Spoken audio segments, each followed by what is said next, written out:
Éphésiens 6, verset 14. Si tu as de la misère à trouver, regarde, tu as un expert à côté de toi là, qui va t'aider.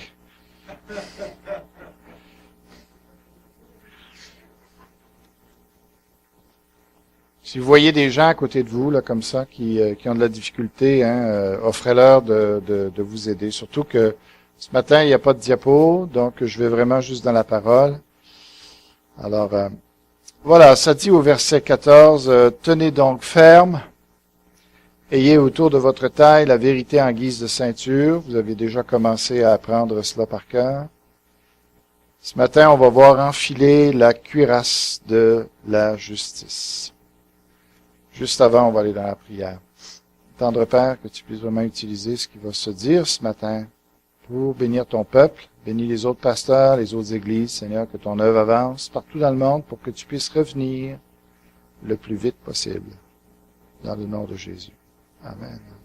Bon, eh bien, vous savez, on présente souvent dans les nouvelles ou dans nos politiques que on met beaucoup de l'avant nos dirigeants, n'est-ce pas? Mais j'aimerais vous dire ce matin qu'en réalité, c'est pas Justin Trudeau qui dirige le Canada. C'est pas non plus Kim Jong-un qui dirige la Corée du Nord, qui va influencer ce qui se passe dans le monde. C'est pas non plus M. Trump. Il y a des puissances qui sont à l'œuvre en arrière de ces personnes-là, qui sont beaucoup plus puissantes et qui manipulent les choses. Alors quand il s'agit du mal, on sait qui est en train de manipuler. Quand il s'agit du bien, on sait que Dieu est au contrôle. Alors, Dieu ne partage pas le pouvoir avec Satan et ses démons. Il les utilise pour son plan, mais ça fait partie de son plan de faire en sorte que les démons puissent encore agir aujourd'hui. On pourra poser ces questions-là dans un autre temps. Pourquoi? Mais ça, c'est la réalité. Dieu est souverain, mais ce monde-ci est contrôlé par en arrière, par l'ennemi, par le diable, par le calomniateur ou l'accusateur. Il y a plusieurs noms dans la Bible qui lui donnent. Alors, il est extrêmement dangereux. Il faut s'en méfier énormément. On ne doit pas en faire une phobie. Mais on doit réaliser qu'on est sa cible préférée et qu'il faut s'armer. Par contre, ici, Éphésiens, où Paul va nous dire qu'on n'a pas à le craindre. C'est plutôt lui qui nous craint. Mais on doit quand même être sur nos gardes et on doit être équipé pour être capable de lui faire face. Alors, Éphésiens est là pour nous équiper, pour nous donner ce qu'il faut pour ne pas se faire avoir avec l'ennemi. Et quand je dis se faire avoir, les conséquences peuvent être terribles. Si on n'est pas vigilant, si on ne veille pas. Okay? Donc, Paul nous donne ici des recommandations et il a un soldat romain devant lui qui le garde, puisqu'à ce moment-là, il se trouve en prison. Et il est en train de regarder ce soldat et finalement, pour une raison ou pour une autre, il va tirer des enseignements de l'équipement du Romain pour dire « Wow, c'est exactement ce que Dieu fait aussi dans notre vie. Voilà comment il nous équipe. » On sait combien les Romains ont été reconnus pour la valeur de leurs armées, l'équipement de leurs armées. Et donc, il tire une leçon de ça pour dire « Devant l'ennemi, devant l'ennemi de nos âmes, eh bien, nous aussi, Dieu nous a équipés de cet armement-là, de cet équipement, et il faut absolument s'en revêtir, chacun de vous. Alors, j'espère que, d'abord, la première arme que l'on a vue, qui ne semble pas trop dangereuse ou efficace, une ceinture. Mais quand on a vu de quelle manière la ceinture était faite, qui servait en même temps pour tenir le fourreau de l'épée, là on comprend son importance et c'est ça qui tenait tout son équipement en place. Mais en plus, il y avait une protection pour les parties du soldat, donc c'était pas négligeable comme protection. Maintenant, j'espère que vous avez fait depuis ce dernier message, que vous avez appris à revêtir votre armure, puis à revêtir la ceinture.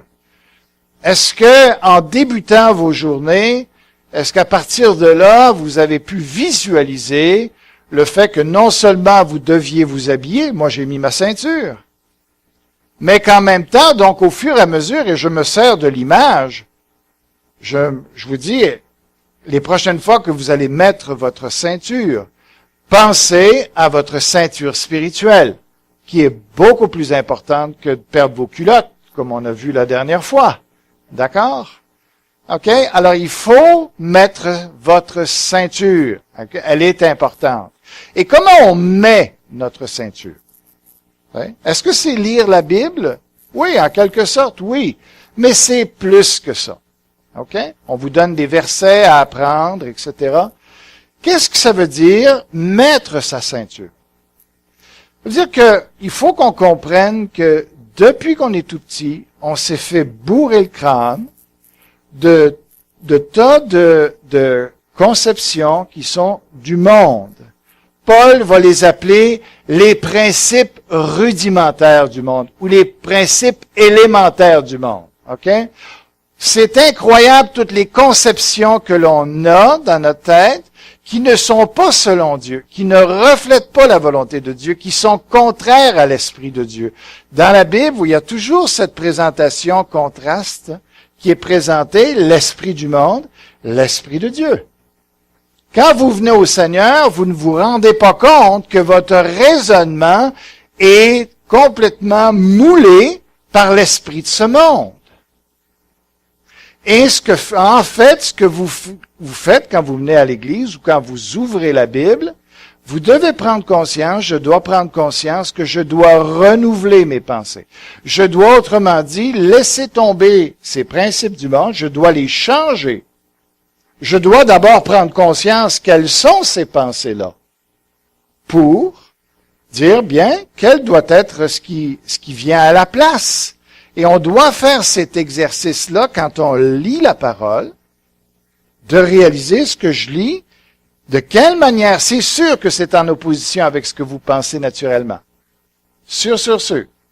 Alors, il faut lire attentivement et poser la question, Seigneur, quel mensonge est-ce qu'il y a dans ma tête que ce passage-là va changer? Vous me suivez? OK.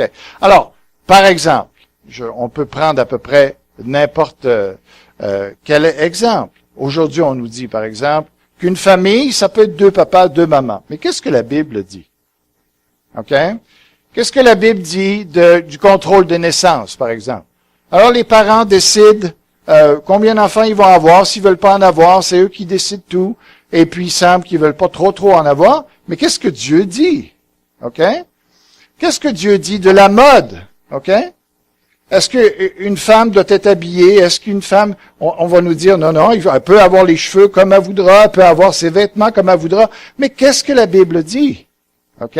Il y a la question des rôles. L'homme a un rôle.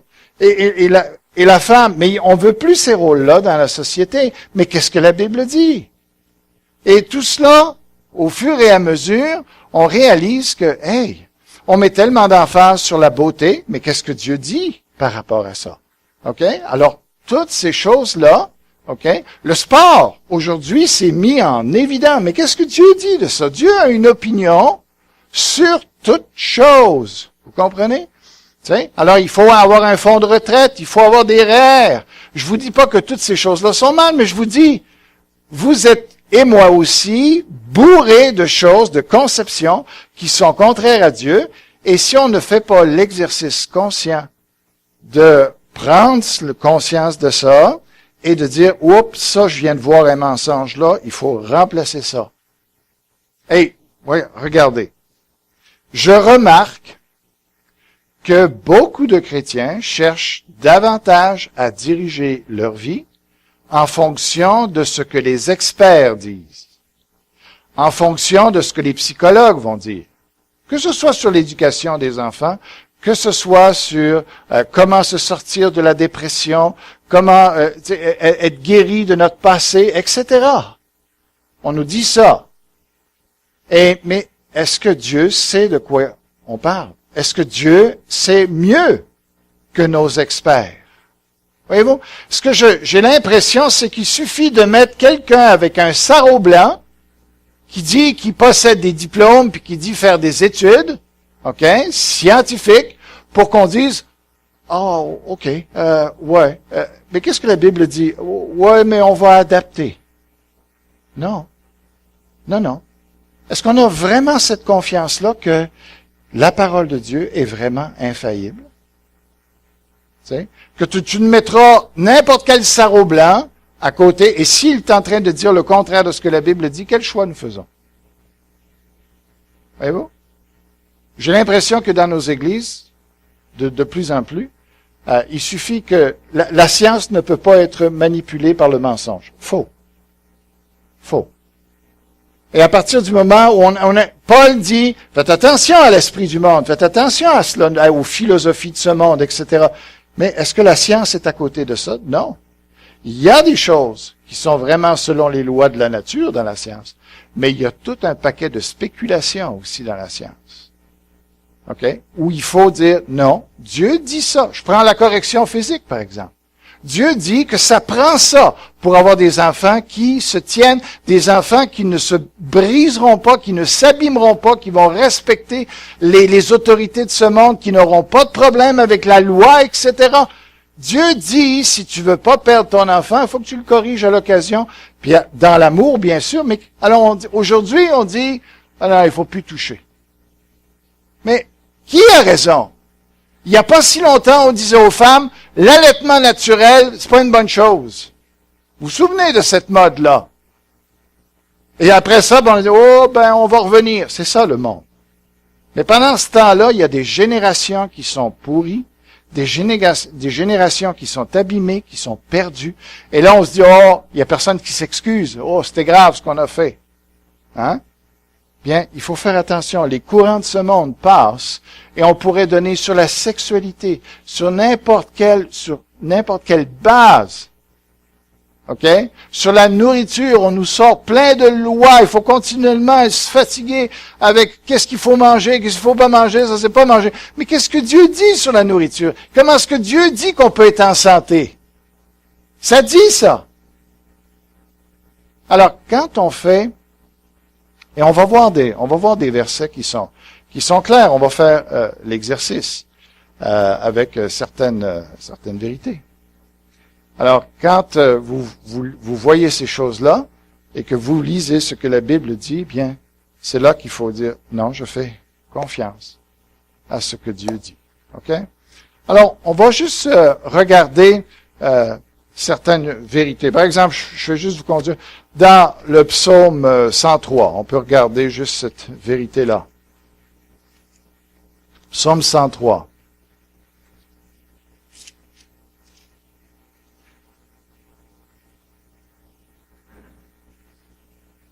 Oh, excusez. Psaume 101, excusez.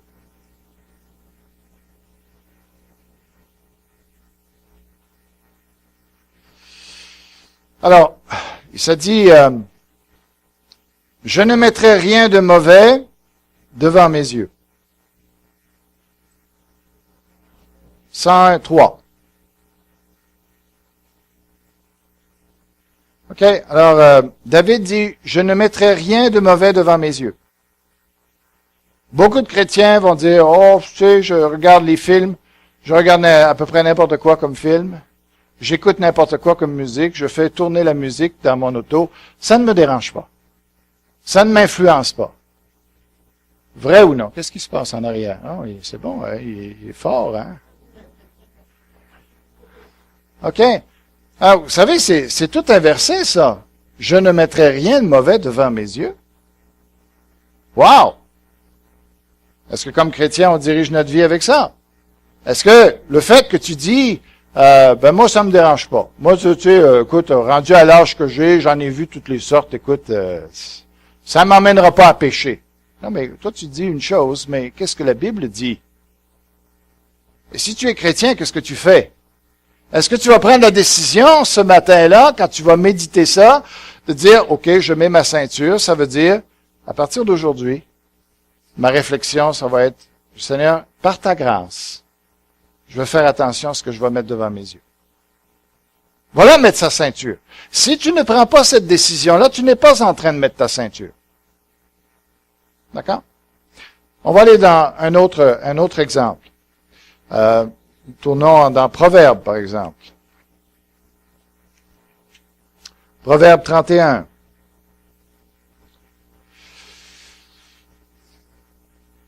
Mais j'aurais pu choisir plein de choses. Je choisis celle-ci. Proverbe 31, verset 30. Ça dit, OK, la grâce est trompeuse et la beauté est illusoire. C'est de la femme qui craint l'Éternel qu'on chantera les louanges. All right. Alors, moi, j'ai été quelqu'un qui, sur la beauté, ça m'a rendu esclave pendant des années, toute ma jeunesse. C'était la valeur principale de ma vie. OK? C'est ça que je cherchais. Et j'évaluais toutes choses en fonction de ça. OK? Alors, j'ai été esclave avec ça. Me comparer, aussi, m'habiller en fonction pour que si je me trouvais beau, ça va. Si je me trouvais pas beau, ma journée était finie. Bon, vous pouvez rire de ça, mais moi, je riais pas de ça. Moi, ça m'a rendu extrêmement malheureux. OK? Qu'est-ce que ça dit? Le texte dit, non, la valeur d'une femme, c'est pas sa beauté. Pourtant, n'est-ce pas? C'est difficile à contredire que dans notre société, c'est ce qu'on cherche, n'est-ce pas? OK? Et c'est pour ça que les magasins marchent aussi. Les produits cosmétiques, ça marche. Ils font des milliards. Parce que c'est profondément ancré en nous. Si une femme est belle, ça va. Si elle est moche, ça va moins bien. Mais qu'est-ce que dit Dieu? Dieu dit que la beauté est vaine. Ça, c'est un surplus. Je veux dire. Mais ce qui fait vraiment la valeur d'une femme, c'est le fait qu'elle marche avec Dieu. Si tu trouves ce genre de femme-là, tu as trouvé une perle. OK? Tu vas pouvoir construire, puis tu vas pouvoir aller beaucoup plus loin que la beauté. Parce que la beauté est éphémère, de toute façon. On le veuille ou non. OK? Alors, on a une décision à prendre.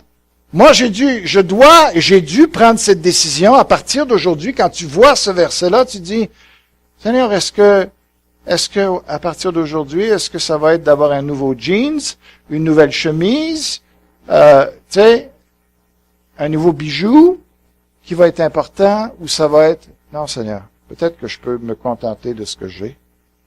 OK? Et que j'ai pas besoin de me faire couper les cheveux à toutes les semaines pour avoir le dernier cri, mais je veux vraiment améliorer ma crainte de toi, Seigneur. Et je vais te faire confiance que c'est ça qu'un homme recherche en réalité. Pareil pour l'homme. Hein? Qu'est-ce que la Bible dit? Si je lis ma Bible à un moment donné, notre monde nous parle de force, nous parle de quoi? Nous parle d'intelligence, nous parle de diplôme, nous parle de quoi? Qu'est-ce qui fait qu'on est un vrai homme? Ben, Dieu dit, la bonté d'un homme, c'est ce qui fait son charme. Voilà. Quand tu rencontres cette vérité-là dans ta vie, tu dois dire, bon, à partir d'aujourd'hui, c'est ça qui va déterminer ma vie. Je vais développer devenir quelqu'un qui est bon. Ça, c'est un véritable homme, selon la définition de Dieu. Voyez-vous, c'est partout comme ça dans la parole. On va se faire, je veux dire, vous allez vous faire ramasser par la Bible. Si vous voulez faire votre volonté, vous allez vous en éloigner. Il y a des gens qui ont dit, ou bien le péché va t'éloigner de la Bible, ou la Bible va t'éloigner du péché. Et c'est vrai. C'est pas facile. Heureusement que la grâce de Dieu, parce que je dis à Dieu, Seigneur, cette semaine je lisais, ce que j'ai contre vous, c'est que vous faites des alliances sans me consulter. Vous ajoutez péché sur péché. Je me dis, wow, Seigneur. Jusqu'où tu vas avec cette idée de faire des alliances ou faire des ententes avec les gens du monde? Jusqu'où tu vas là-dedans? Et franchement, je suis désarmé. Des fois, je dis, Seigneur, il va falloir que tu m'expliques ça parce que ça me dépasse. Est-ce que tu me trouves fidèle dans ce domaine-là, oui ou non? Mais il a raison. Et ce n'est pas pour nous rendre malheureux s'il s'oppose à nos pensées naturelles. C'est pour nous libérer. Vous savez, je dis ça d'ailleurs dans la petite brochure que je vous ai dit, que je vous ai mis entre les mains. Vous savez, c'est intéressant de voir comment Dieu a créé les choses au début. La première des choses qu'il a fait, au début, il part avec le désordre. Il met le désordre, même le désordre venait de lui. Mais ça n'entre pas vraiment, semble-t-il, dans l'ordre qu'il a donné, dans la création qu'il a donnée. Il n'a pas vraiment voulu en parler, mais il est parti de là. Et combien ça représente nos vies, n'est-ce pas? Quand on vient au Seigneur Jésus, tout est à l'envers. Tout n'est que confusion, vide, néant, sans but. Et on arrive au Seigneur, et ce qui est extraordinaire, ce chapitre-là était un chapitre extraordinaire pour nous parler de comment Dieu va procéder dans notre vie, pour nous rendre semblables à l'image de Dieu. On a parlé de ça, hein? Que Jésus-Christ a l'image de Dieu. Le 6e jour, c'est l'image de Dieu qui est créée, n'est-ce pas? Mais ça représente Jésus-Christ qui est l'image de Dieu qu'on recherche.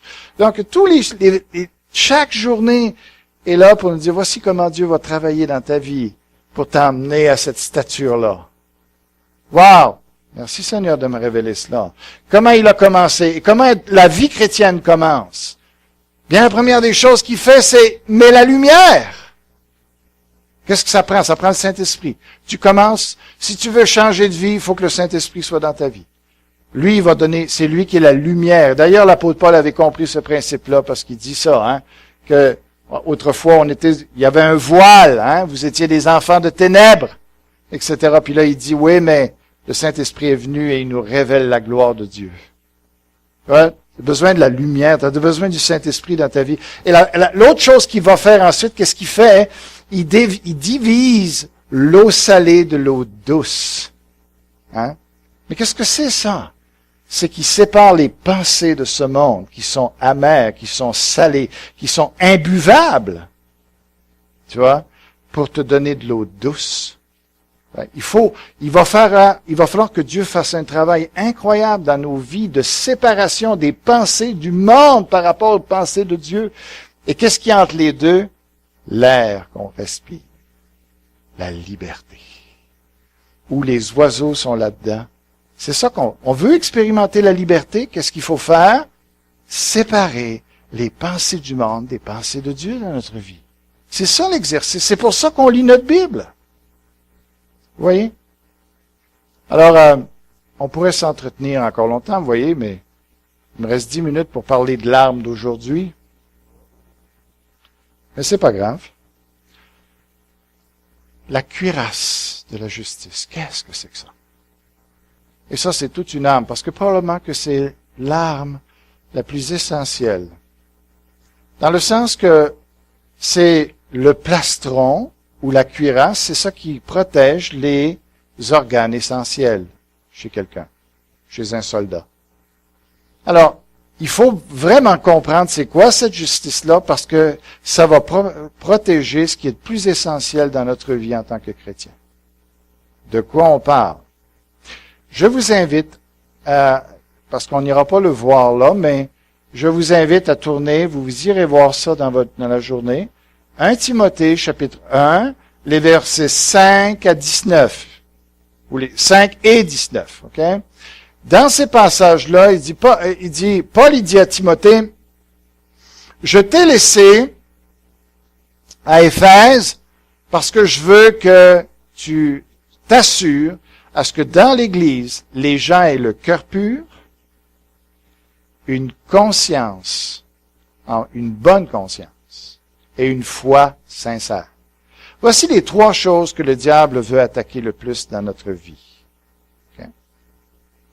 Et il faut absolument protéger ça. Un cœur pur, s'assurer d'avoir un cœur pur, ça passe par les pensées, hein? De penser à des bonnes choses, c'est une chose. Une conscience, une bonne conscience, ça veut dire de régler le problème de la culpabilité dans notre vie. Et troisièmement, une foi sincère. Vraiment être capable de s'appuyer sur Dieu et sur Dieu seul. Okay? Le diable est en train de vouloir continuellement attaquer ces choses-là dans notre vie.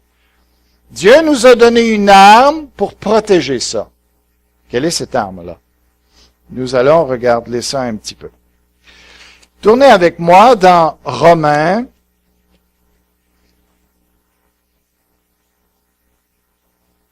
Romains chapitre 3.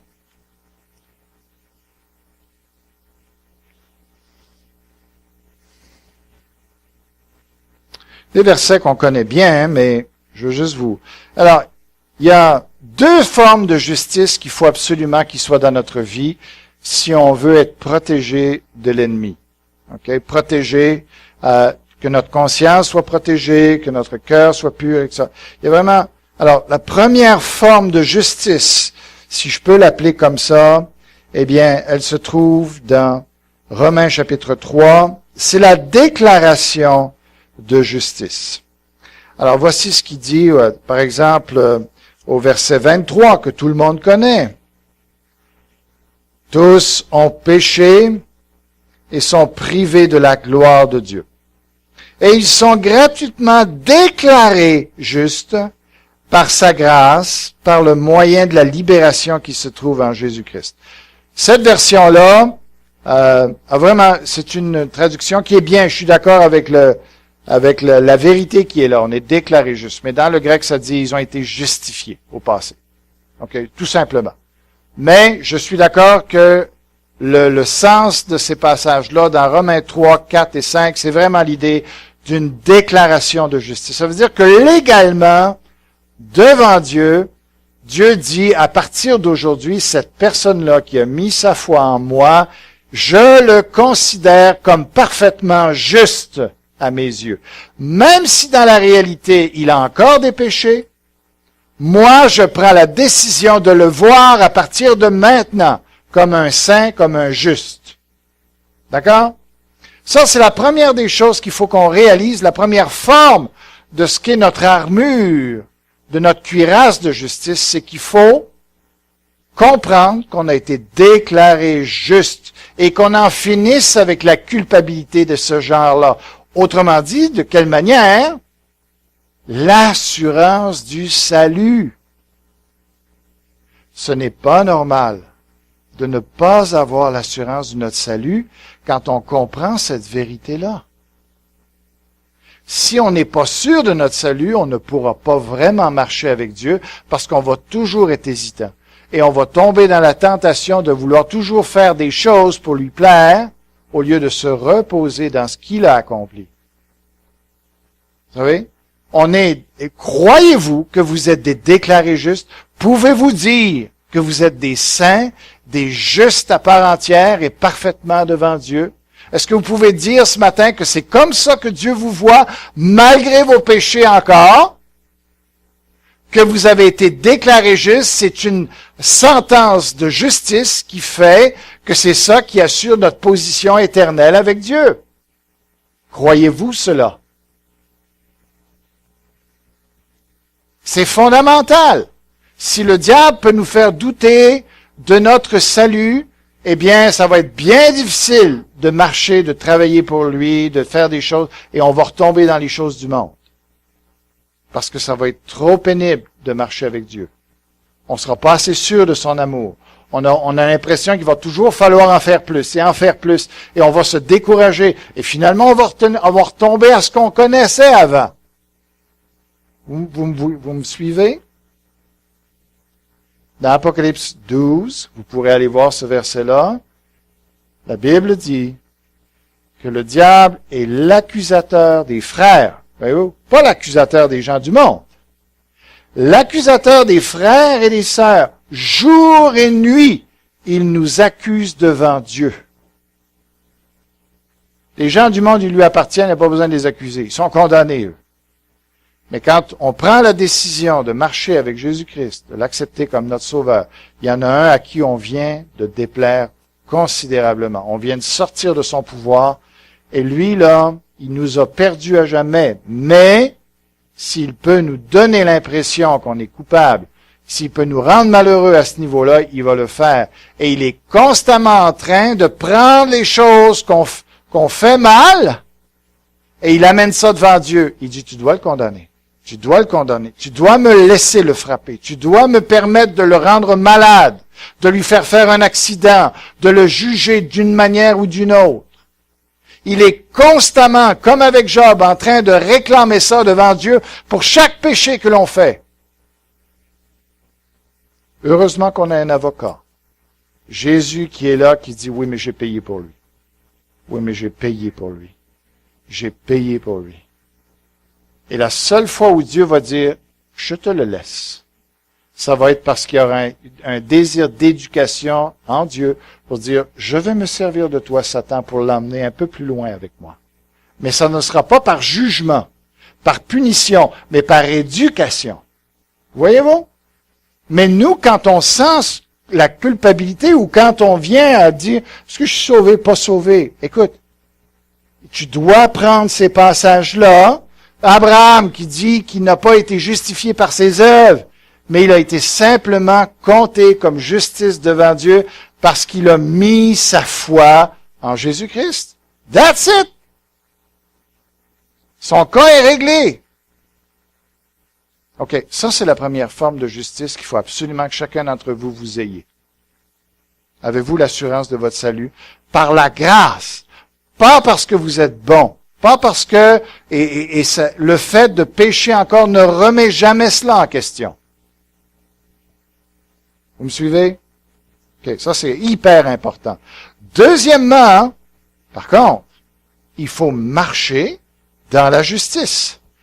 Parce que, autrement, même si ça ne remet pas en question notre salut éternel, ça va changer notre relation avec Dieu. Comment on va être à l'aise avec Dieu. Et là, on va se faire prendre, pas parce que c'est Dieu qui nous accuse dans notre cœur, mais si on tombe dans des péchés, ce qu'on va avoir peur, c'est que ma femme utilise ça contre moi, mon patron utilise ça contre moi, mes enfants, les voisins, OK, vont utiliser ces choses-là contre moi. Vous me voyez venir? Les gens du monde, le diable n'a pas besoin de les pourchasser. S'il y a une poursuite légale envers quelqu'un qui appartient au diable, bien, c'est juste la chair qui motive. Le diable n'est pas, la plupart du temps, je dirais, le diable n'est pas en arrière de ça pour pousser ça. C'est seulement si tu es assez orgueilleux pour dire, ou si tu penses que tu as été victime d'une injustice, et là tu dis, lui, il va payer pour. Ben oui, regarde, ça c'est la chair qui va faire ces attaques justes de justice. Mais ce dont on parle présentement, c'est que quand nous on pêche, le diable est là et il nous surveille. Il nous watch tout le temps. Excusez le mauvais français. Et quand il n'a pas besoin d'une véritable accusation contre nous. Vous voyez le cas de Joseph avec la femme de Potiphar, il n'avait rien fait. Le diable n'a pas besoin de vérité pour nous accuser. Alors, elle a dit, il a couché avec moi, et puis son maître l'a cru, finalement, il s'est ramassé en prison. Pauvre Joseph, il a dû dire, Seigneur, j'ai tout fait correct avec cette femme-là. Comment ça se fait que je me retrouve en prison? Ça peut arriver que vous vous retrouviez en prison, même quand vous faites ce qui est correct. T'sais? Qu'est-ce que les gens peuvent sortir contre vous juste pour vous nuire, juste par jalousie? Si vous êtes un homme d'affaires, il y a des gens qui sont intéressés de vous couler. Si vous êtes un professionnel, il y a des gens qui sont intéressés de répandre des calomnies sur votre pratique. Pourquoi? Parce qu'il y en a un qui alimente ces choses-là en arrière. Tu sais? Il y a des choses qui peuvent circuler sur votre compte que, wow.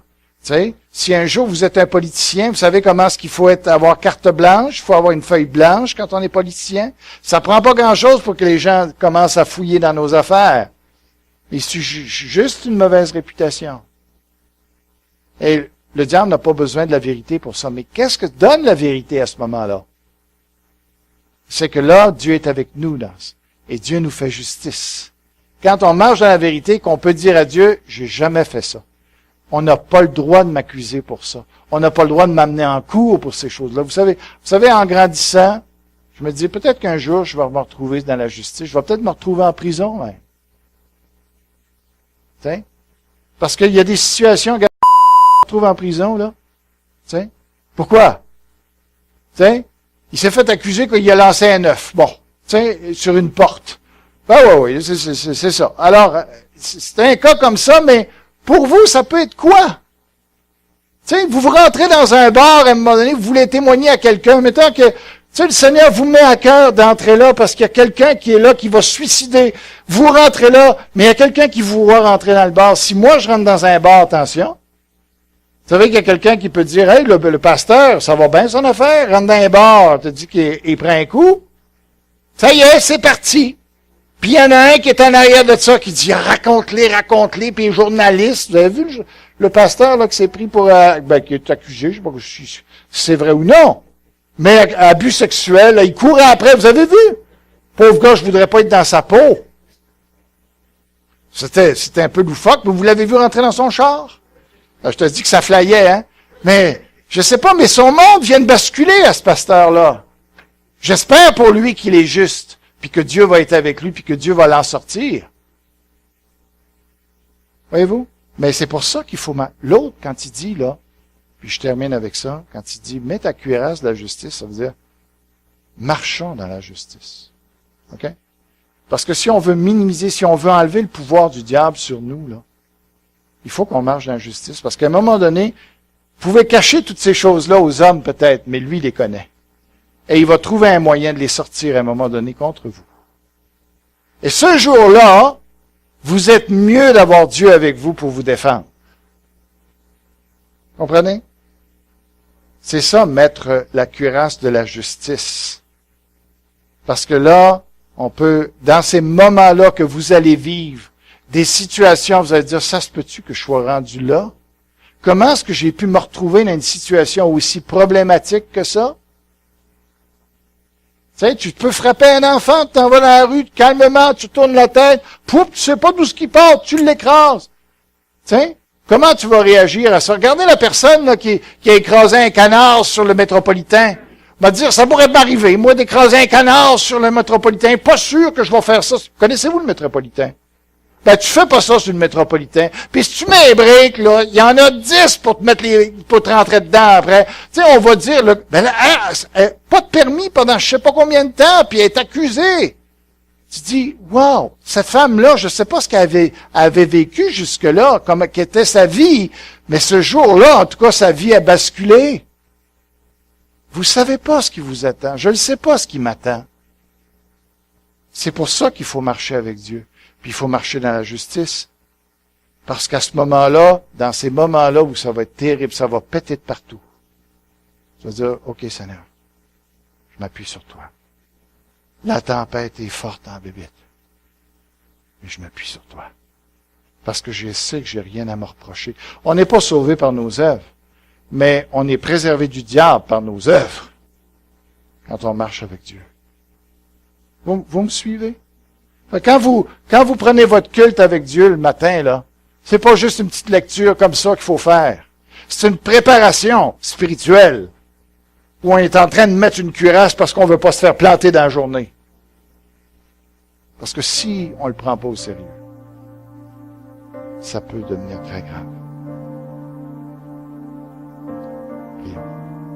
Et je vais appeler, s'il y en a ce matin, qui n'ont pas encore pris une décision pour Jésus-Christ, qui sont encore dans l'empire du diable, sous son pouvoir, qui n'ont aucune assurance devant l'éternité, qui peuvent mourir aujourd'hui et se retrouvent pour l'éternité séparés de Dieu.